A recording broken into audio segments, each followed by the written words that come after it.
Praise the lord. మన ప్రభువును ప్రియరక్షకుడునైన యేసుక్రీస్తు యొక్క శ్రేష్టమైన నామంలో మీ అందరికీ కూడా శుభాభివందనాలు. మరి ఒకసారి ప్రాథమిక క్రైస్తవ సత్యాలు అనే యొక్క కార్యక్రమానికి తిరిగి స్వాగతం. ఇది ఆత్మీయతలో ఎదిగే కార్యక్రమంగా మేము విశ్వసిస్తున్నాం, నమ్ముతున్నాం. మీరందరూ కూడా మీ ఆత్మీయతలో ఎదగడానికి ఈ కార్యక్రమము ఉపయోగపడుతుందని భావిస్తున్నాను. ఈరోజు మనము 4వ ఎపిసోడ్లోనికి వెళ్దాం. ఈరోజు మనము ధ్యానించుకోవాలనుకుంటున్న అంశము మానవుని పతనము మరియు పాపము. మానవుని పతనము అనేది చాలా ప్రాముఖ్యమైన పాఠం. దీన్నంతా కూడా మనము ఆదికాండము 3వ అధ్యాయంలో ధ్యానించవచ్చు. ఆదికాండము 3వ అధ్యాయము మానవునిలోనికి పాపం యొక్క ప్రవేశం ఎలా జరిగింది అనే విషయాలను ఎక్కువగా నొక్కి చెబుతుంది. కాబట్టి ఆ పాపం యొక్క ప్రారంభము, మానవుని యొక్క పతనం గురించి ఆదికాండము 3వ అధ్యాయంలో మనము ధ్యానించవచ్చు. ఈరోజు మనము దాన్ని జ్ఞాపకం చేసుకుందాం. మానవుల్లో దేవుని యొక్క దైవత్వాన్ని లేదా దేవుని యొక్క స్వారూప్యాన్ని మానవుల్లోనికి దేవుడు తీసుకుని రావడానికి ఎంతగానో ఇష్టపడ్డాడు. మా దేవుడు మానవులను కంటే ముందుగా దేవదూతలను ఇంకా సృష్టినంతటి కూడా చేయగలిగాడు. అయితే వీటన్నిటికంటే ప్రాముఖ్యమైనదిగా మానవుని ఎంచాడు. మానవుడు దేవుని స్వారూప్యం. ఆ దేవునిలో ఉన్న గుణగణాలన్నీ కూడా మానవులో ఉంచాలని, మానవుల్లో కనబడాలని దేవుడు ఎంతగానో కోరుకున్నాడు. అయితే మానవుడు త్వరగా పతనమైపోయాడు. త్వరగా ఆ యొక్క ప్రణాళిక నుండి, ఉద్దేశం నుండి బయటకు వచ్చాడు. ఇది ఎలా జరిగింది? ఈ విషయాలు మనం ఈరోజు జ్ఞాపకం చేసుకుందాం. అదేవిధంగా చాలామంది బైబిల్ చదువుకుంటున్న వారికి ఈ విషయాలన్నీ ముందుగా తెలుసు. అయితే వీటిలో నుండి మనము కొన్ని ఆత్మీయ పాఠాలను కూడా నేర్చుకుందాం. చూడండి, ఆదికాండము 3వ అధ్యాయంలో కొన్ని సంఘటనలు జ్ఞాపకం చేసుకోవచ్చు. దేవుడు ఆదామును అవ్వను తయారు చేసినప్పుడు వారు నిష్కలంకంగా ఉన్నారు. అంటే మంచి చెడులకు మధ్య తేడా తెలియని వారుగా ఉన్నారు. చూడండి, పసిపిల్లలను మీరు గమనిస్తున్నట్లయితే పసిపిల్లలకు మంచికి చెడుకు మధ్యలో తేడా తెలియదు. వారు అంత నిష్కలంకంగా మరియు అంత పవిత్రంగానే ఉంటారు. ఆదాము అవ్వలు దేవుని చేత సృజించబడ్డప్పుడు వారు వాస్తవానికి యవనస్తులుగానే దేవుడు చేయగలిగాడు. కానీ వారి మనసు మాత్రము చిన్నపిల్లల వంటి మనస్తత్వం, చాలా చాలా పవిత్రమైన మనస్తత్వం. అయితే ఒక మనిషి పరిశుద్ధుడు లేదా అపరిశుద్ధుడిగా ఎప్పుడు మార్చబడతాడంటే ఆ మనిషి తీసుకుంటున్న నిర్ణయాలపైన ఇది ఆధారపడి ఉంటుంది. మంచిని చెడుని ఎన్నుకునే విధానంలోనే మనిషి మంచివాడిగా చెడ్డవాడిగా తీర్చబడతాడు. ఇప్పుడు దేవుడు ఆదామును ఈ యొక్క నిర్ణయాల మధ్యలోనికి త్రోసివేయడానికి ఇష్టపడ్డాడు. ఎందుకంటే మానవుడు పరిశుద్ధుడిగా ఉండాలి, అనగా స్వతహాగా తాను సొంతంగా పరిశుద్ధతను కోరుకోవాలి, మంచిని కోరుకోవాలి. దానికంటే ఒక పరీక్ష కావాలి. అందుకే ఆదికాండము 3వ అధ్యాయంలో మనం చూస్తున్నట్లయితే దేవుడు తోట మధ్యలో 2 చెట్లను పెట్టాడు. ఒక చెట్టు పేరు జీవవృక్ష ఫలములు ఇచ్చే చెట్టు, రెండవ చెట్టు మంచి చెడ్డలు తెలివినిచ్చే వృక్షము. ఇలా 2 ఫలాలను ఇచ్చే 2 వృక్షాలను ఆయన పెట్టాడు, తోట మధ్యలో పెట్టాడు. తర్వాత ఒక షరతు, ఒక ఆజ్ఞను కూడా ఇచ్చాడు ఆదాము అవ్వలకు. ఏమని అంటే, ఈ తోట మధ్యలో ఉన్న చెట్ల ఫలాలను తప్ప మిగిలిన ఫలాలన్నీ కూడా తినవచ్చు. చూడండి, ఇది ఆజ్ఞ. ఆదాము ఇప్పుడు ఎంపిక చేసుకునే ఆ యొక్క క్రమంలో ఉన్నాడు. 2 దారుల మధ్యలోనికి ఆయనను దేవుడు తీసుకొచ్చాడు. ఇప్పుడు ఏదో ఒకటి మాత్రమే నిర్ణయించుకోవాలి. అందుకే ఆదాముతో అన్నాడు, మీరు ఈ తోట మధ్యలో ఈ చెట్ల ఫలాలను తప్ప మిగిలిన చెట్ల ఫలాలన్నీ కూడా తినవచ్చు. అయితే ఒకటి, ఈ మంచి చెడ్డలు తెలివినిచ్చే వృక్షాన్ని మాత్రం తినొద్దు. మీరు తిన్న రోజున మీరు చనిపోతారు అని చెప్పేసి దేవుడు ఆదాముకు అవ్వకు ఆజ్ఞాపించాడు. అయితే దేవుడు ఎప్పుడు కూడా మన మంచిని కోరుకునేవాడని మనము గమనించాలి. దేవుడు ఆ ఆజ్ఞను ఇచ్చి ఆ యొక్క నైతికతను, ఆదాము యొక్క నైతికతను పరీక్షించాడు. నైతికత అనగా మనము మంచిని ఎన్నుకునే స్థితి, లేదా మన సొంతంగా మంచి వైపు వెళ్ళడానికి ఇష్టపడే స్థితి. కాబట్టి మానవుడు ఎప్పుడు పరిశుద్ధుడిగా మార్చబడతాడంటే తాను సొంతంగా మంచిని ఎన్నుకోవడానికి ఇష్టపడ్డప్పుడు, మంచి వైపు తాను మొగ్గు చూపినప్పుడు మనిషి నైతికంగా ఎదిగినవాడుగా కనబడతాడు. దేవుడు కూడా తాను స్వయంగా మంచిని కోరుకునే వ్యక్తిగా మార్చబడాలని ఆదాము పట్ల ఆశ కలిగి ఉన్నాడు. అయితే ఇదంతా కూడా సాతాను రాకడ వల్ల అంత పతనమైపోయింది. సాతాను మోసగాడు.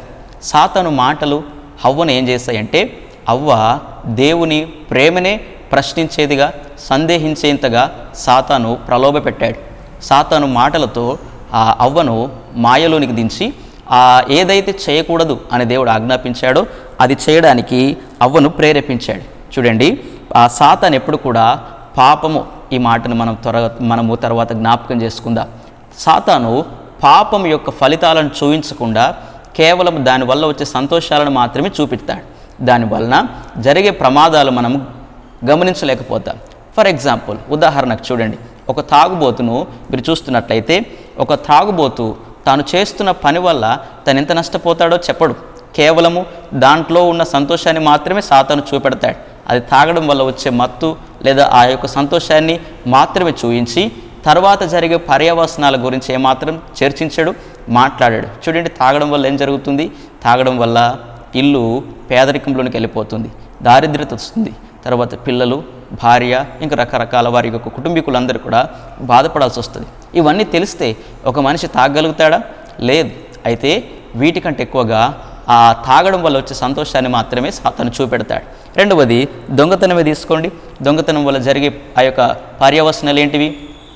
దొంగతనము అనే ఒక చెడ్డ పేరును వాళ్ళ పిల్లల వరకు కూడా మోయవలసి వస్తుంది. ఇదంతా ఒక వ్యక్తి తెలుసుకొనగలిగితే, ఒక వ్యక్తి ఆలోచించగలిగితే తాను చాలా నిర్ణయాలను తన స్వాధీనంలో ఉంచుకొనగలుగుతాడు. చాలా నిర్ణయాలు చాలా ఆచితూచి తీసుకోవడానికి ప్రయత్నిస్తాడు. అయితే చాలామంది నైతికంగా మరణించిన వారుగా ఉన్నారు.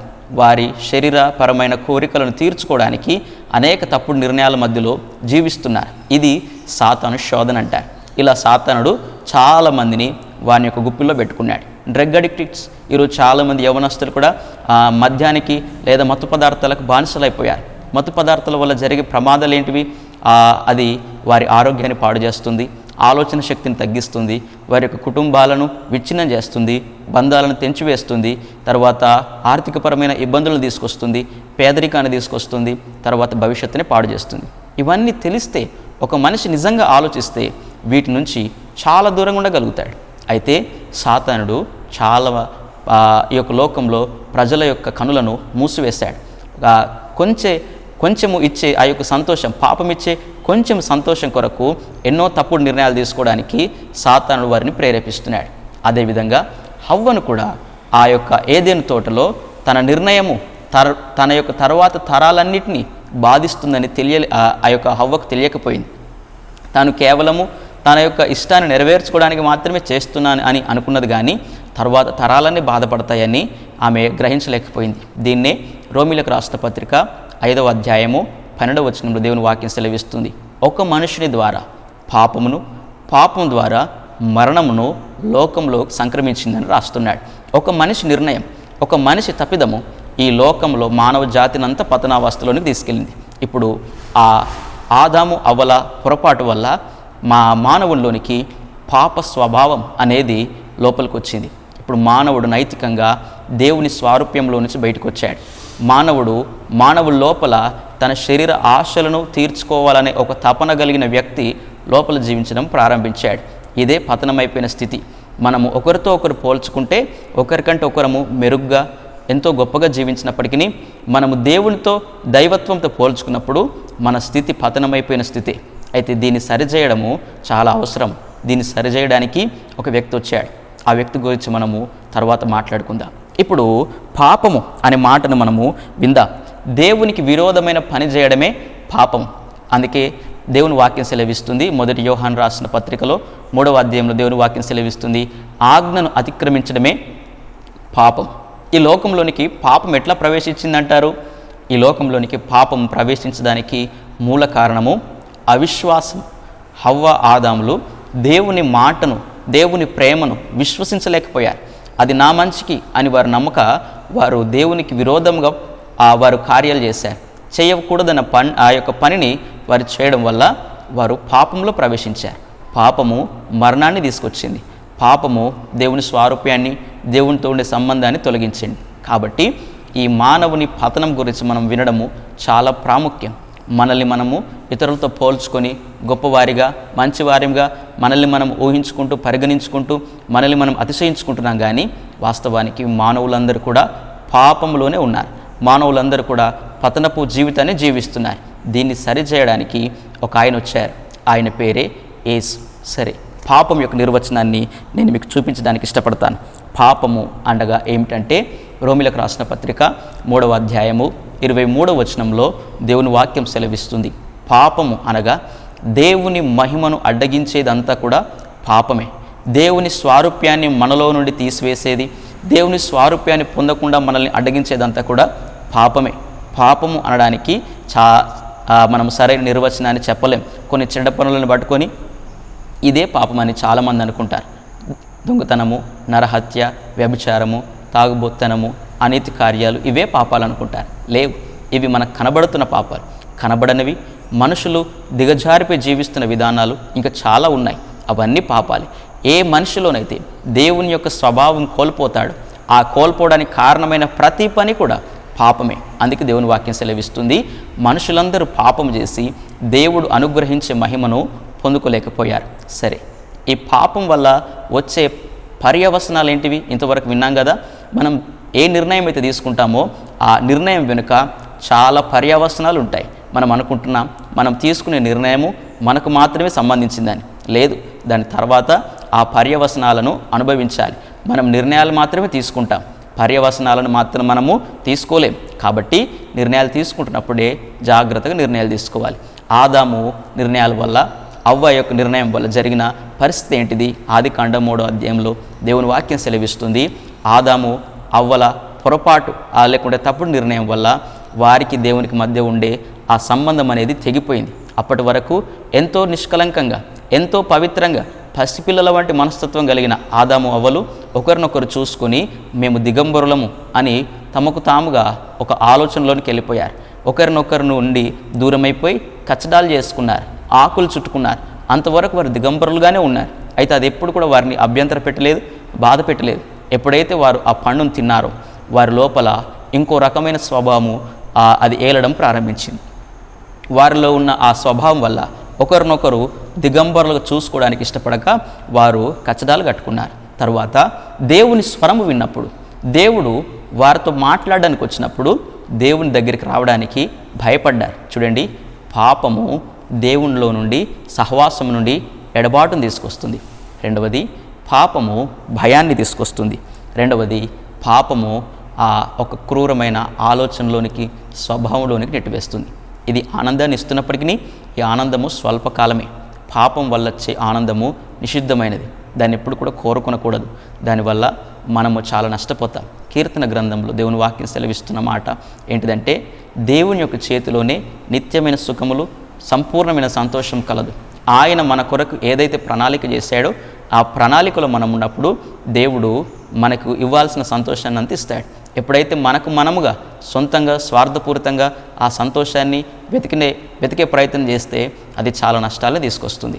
అవ్వ ఆదాములు అలాగే అవిశ్వాసం వల్ల, దేవుని ప్రేమను నమ్మకపోవడం వల్ల, దేవుడు వారికి ఏదైనా చెప్పినప్పుడు అది వారి మంచి కొరకని, అది వారి క్షేమం కొరకని, అది వారి బాగు కొరకని వారు నమ్మక కేవలము స్వార్థపూరితంగా ఆలోచించారు. దేవుని ప్రేమనే ప్రశ్నించారు. అవును, పాపం యొక్క ప్రారంభము, పాపం యొక్క మూలము అవిశ్వాసం. అవిశ్వాసము అవిధేయతకు దారితీస్తుంది, విశ్వాసము విధేయతకు దారితీస్తుంది. అయితే దీన్ని సరిచేయడానికి 2020 సంవత్సరాల క్రితము ఒక మనిషి వచ్చాడు, ఒక వ్యక్తి వచ్చాడు. ఆయన పేరే యేసు. దేవుడే మానవ శరీరాన్ని ధరించుకొని ఈ యొక్క లోకంలోనికి వచ్చాడు. ఏ ఆదామైతే తన జీవితంలో దేవుని మాటకు విరోధంగా జీవించాడో ఆ ఆదాం సంతానంగా పుట్టి ఆయనే ఈ దేవుని యొక్క మాటకంతటికి సంపూర్ణమైన విధేయతను చూపెట్టాడు. దాని ద్వారా ఏ మహిమనైతే మానవుడు కోల్పోయాడో ఆ మహిమను యేసుక్రీస్తుల వారు తిరిగి సంపాదించాడు. ఇప్పుడు పాపం అంటే ఈ సరైన నిర్వచనాన్ని మనం అర్థం చేసుకుందాం.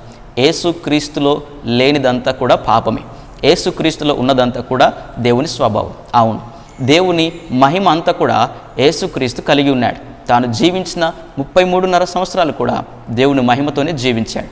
ఇప్పుడు మనలో ఏదైతే యేసుక్రీస్తు స్వభావం కానిదైతే ఉన్నదో అదంతా పాపమని గుర్తించాలి. సరే, ఈ ఆదాము అవ్వల వల్ల జరిగిన పరిస్థితులు ఏంటివి? కాన్సిక్వెన్సెస్ ఏంటివి అంటే, ఆదాం వల్ల, ఆ అవ్వ యొక్క పొరపాటు వల్ల మొదటిగా భూమి శపించబడ్డది. భూమి శాపగ్రస్తమైపోయింది. అప్పటి వరకు గచ్చ పొదలు, ముండ్ల పొదలు, అటువంటి బలురకస్ చెట్లను ఇవ్వని ఆ భూమి ఇప్పుడు ఏమాత్రం ఉపయోగం లేని చెట్లను ఇవ్వడం ప్రారంభించింది.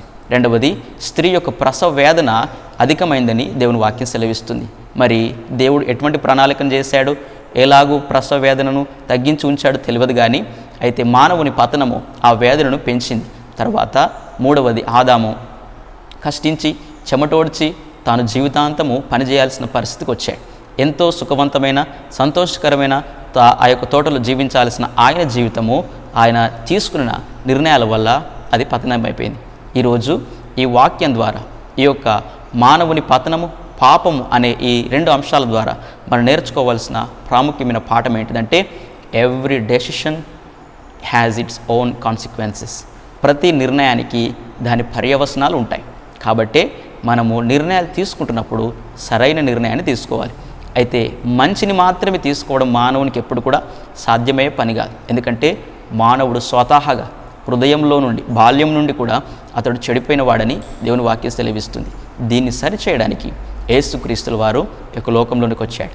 యేసు తాను పుట్టినది మొదలుకొని చనిపోయేంత వరకు 33.5 సంవత్సరాలు మానవులు ఎదుర్కొంటున్న ప్రతిశోధనను ఎదుర్కొన్నాడు.